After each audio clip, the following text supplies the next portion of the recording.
Today, I want to speak about spiritual entrepreneurs, and I want to thank Joy for suggesting this topic. About 15 years ago, I started using this phrase spiritual entrepreneur to describe my coaching business. And it didn't make sense to anyone that I talked to. And my clients strongly suggested I drop spiritual. They said it sounded too new age. Now today, this many years later, in preparation for the sermon, I found hundreds of different definitions of spiritual entrepreneur in the internet. It's an extremely popular phrase, and it means different things to different people. Mainly what I found as I looked at what other people were describing, it was religious people who are seeking to make money or have business. Others were more entrepreneurs who were trying to do good, and others were people who felt that it was using their connection with God to get the funds for their work. So different meanings for the phrase. I'll describe it myself as bringing together our spiritual inner life and our outer engagement to have an impact in the world. So a spiritual entrepreneur is someone who's working both on their spiritual inner life, and they're also working on the things they need to do in the real world, the physical world, to have an impact. Now, most people I've discovered choose one or the other. Most entrepreneurs that I know want to solve business problems and they want to make money. So they're more focused on that execution. They have very good business skills, accounting skills. They know how to make things happen. But very often their motivation is simply selfishness, greed, make more money, or status. And then there are people on the other side. There are people who are very grounded in their spiritual life, but they're very frustrated when it comes to having an impact in the world because they can't navigate the material world, which is its own set of challenges. And so the idea of a spiritual entrepreneur is bringing that together. It's bringing together the inner life and the outer life. Think of it as cause and effect. Our inner life is the cause of our life, and our work in the world is the effect. But we need both. We need to both have a spiritual life, and we need to seek to have an impact in the world. Now, you may have heard the expression social entrepreneur, and that's a phrase that I actually use in a lot of my business dealings. What's the difference between a social entrepreneur and a spiritual entrepreneur? Well, having worked with a lot of social entrepreneurs, I have to say there was a period in my life where I really thought maybe social entrepreneurs who were seeking to do good in the world and not motivated by necessarily making a lot of money, they just wanted to use different funding streams to do good. I thought maybe this might be the new evolution of church. And maybe these coaches that I were meeting at these conferences could be the new pastors. And I was very impressed with particularly the rising generation that I worked with, who are very action-oriented change makers. And I would get hired by organizations to provide coaching to them. And it gave me a real eye into the various worlds that they were in. In fact, in 2014, I helped launch the nation's first statewide social entrepreneur competition, which was hosted by the state of Michigan. And so this dive into the world of social entrepreneurs taught me a lot. But many of the social entrepreneurs that I worked with, I found, were not so much focused on doing good as being perceived to do good. That was an interesting observation. And many of them suffered very much internally in their personal life with imposter syndrome and under the brutal pressure and competition for scarce funding. So very often as we worked, they were more concerned with how it looked than how it had impact. And that's the challenge of the inner and the outer life. But for the most part, I'd say that their inner life was motivated by a desire to do good and make decent money. Now, what I also discovered in that process is when they were having a need for soul work, developing the inner life, they really didn't know where to go. In many cases, the last place they would think for their generation to develop the inner life is church, which is a very sad reflection on how church is perceived. but it was not a place they would go. It might be yoga, it might be a therapist, but the inner life was not something they would see through a church lens or a spiritual lens. And the more I worked with them, I realized that social, in my opinion, was not enough. We needed spiritual entrepreneurs. I believe if you really want to change the world, you have to start with your soul. And for social entrepreneurs, they were not being afforded that training. Now, Swedenborg has this beautiful insight that describes human beings as having two vessels within us, both compassion and truth. We have an inner life and an outer life. We are spiritual beings in a physical world. So there's always a bit of tension. And rather than dismiss the outer life like many religions do and say it's dirty to engage in the world, just pray and be close to God, Swedenborg said we have to engage both. We have to engage our spiritual life, get our cause in a proper alignment so that the effect that we can have in our outer life changes the world for the better. A good spiritual life, and then learning the skills of navigating this world, is how we can best have cause and effect. So the more I worked with clients, the more I realized that they were not able to get training or insights into the spiritual side of things because our culture, for the most part, dismisses the spirit as not existing. If it can't be measured, it doesn't exist. The flip side was when I worked with many ministers who had done the spiritual work, no one had coached them on how to develop a business or how to raise money or how to govern a board. So we had this disconnection. Now, many of the young spiritual entrepreneurs, social entrepreneurs rather, that I worked with achieved some really great recognition, but many of them felt very hollow inside. And they would ask, who is going to help me develop my soul? Now, one leading social entrepreneur that I coached was a young man named Rishi Jaitley. And he had a very sad circumstance where his younger brother took his life at a very young age.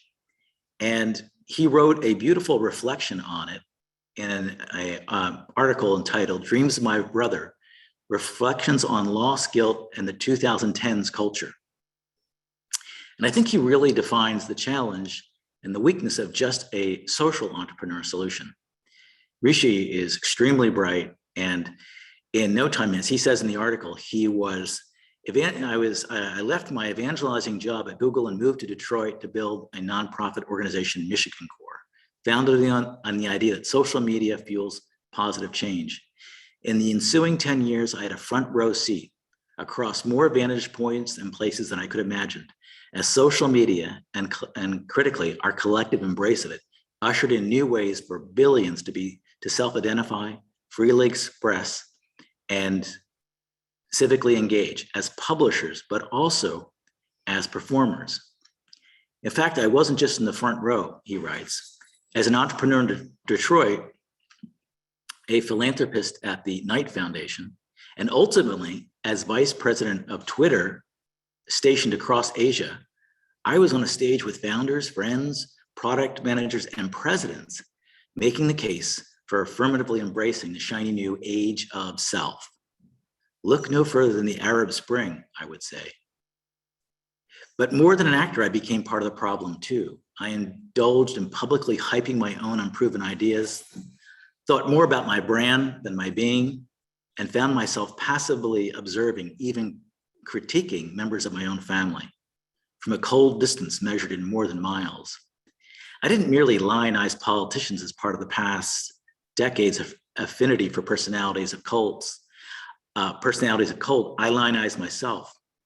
Was I trying to do something, or was I trying to be someone?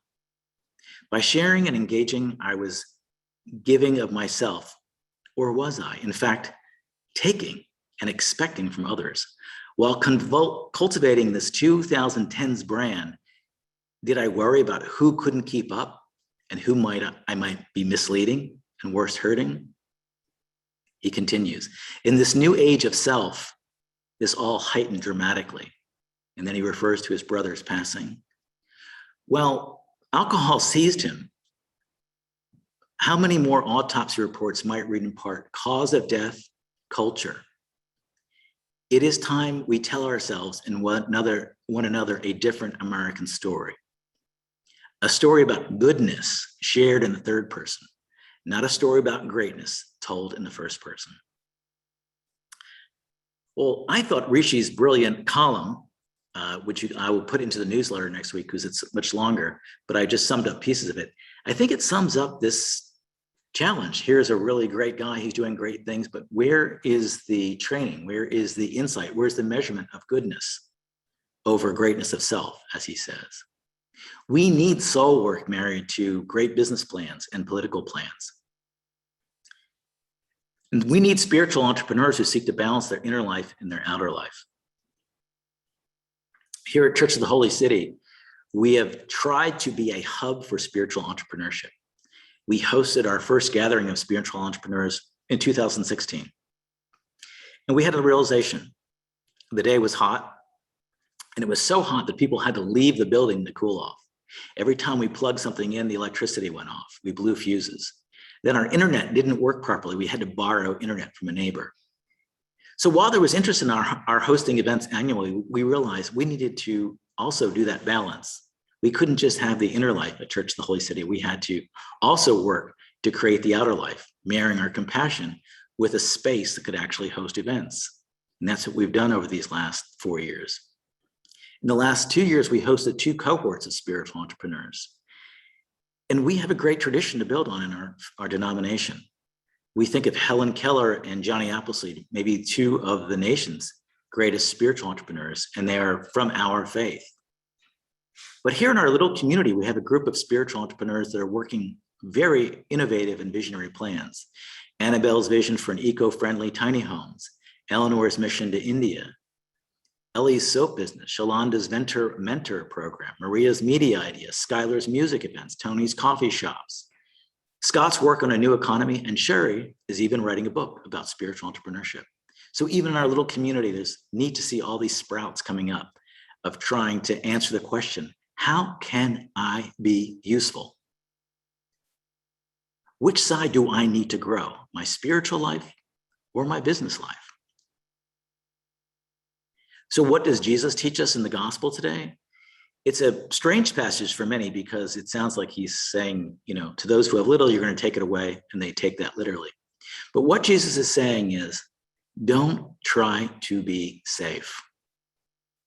Take your gifts of empathy, your gifts of knowledge, your gifts of money, your gifts of privilege, and use them and risk them and fail and try again to make a good impact. Do not try to be safe with your life.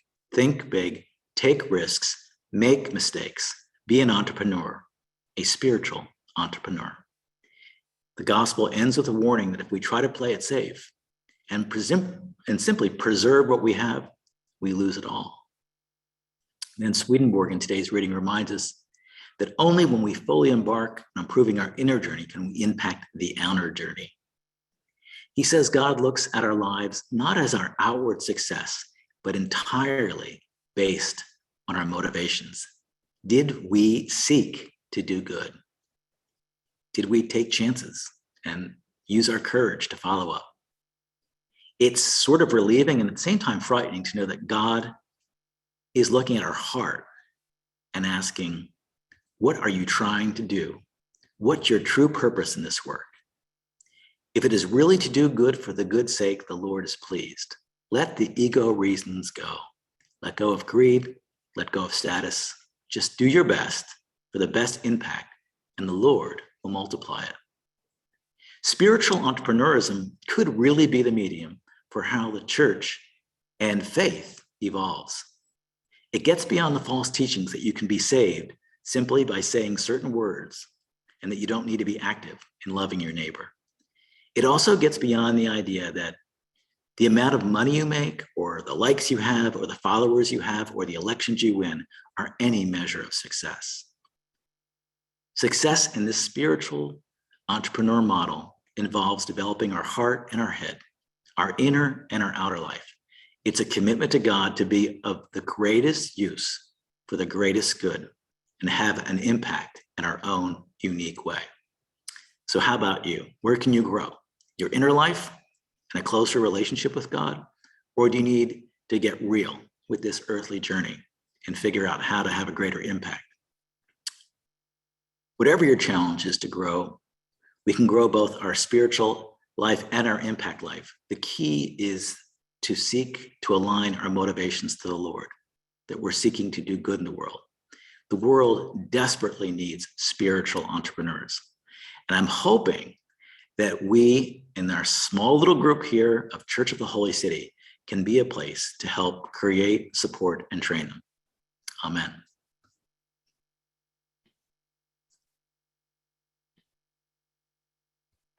Amen.